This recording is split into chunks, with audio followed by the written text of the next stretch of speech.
Oftentimes, a CIA officer being shot in a foreign country is a welcome experience because being shot at least means everything ends.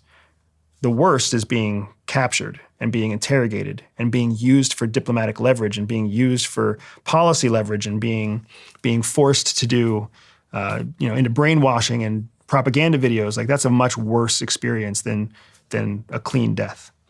You said earlier that it would have been the mole that was exposed to your presence and that knew that you were in this enemy country. So was it the mole that told the enemy country? That's what we believe. We don't have the evidence to prove it, but what CIA's conclusion, as well as the conclusion inside of our own shadow cell, is that our operations had reached the place where they were significant enough that the mole took a risk to find out that I was the exposed member of the cell. And then the mole reported my name to the hostile country's police force.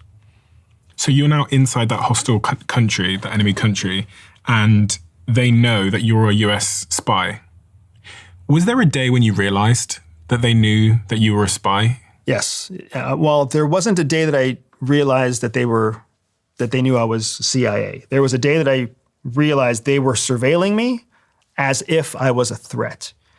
When any business person travels to a hostile country, they're almost always surveilled. Their hotel rooms can be rifled through. There's people called bumbling surveillance or watchers who will usually follow you.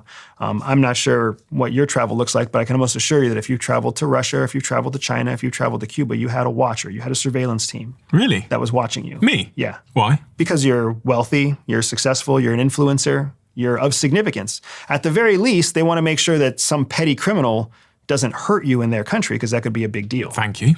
But please continue to surveil me. But at worst, they could also be scraping your cell phone to pull all of your contacts off the cell phone so that they could then reach out to any of the contacts that you have on your cell phone. They could scan and duplicate your hard drive as you go through secondary or go through immigration in a foreign country.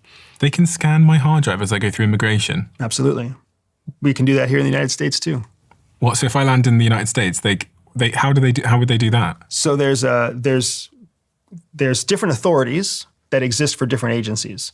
So here inside the United States, one of the authorities that we give to our Border Patrol is the authority to essentially scrape data off of all of your electronic devices. So if you're deemed a target of interest and if you're moved into what's known as a secondary screening, they will separate you from your bags. They'll actually open your bags. They might even tell you to unlock your cell phone or unlock your laptop. And then from there, with technology that's proprietary and technology that's also commercially available, they can scrape and scan your hard drive.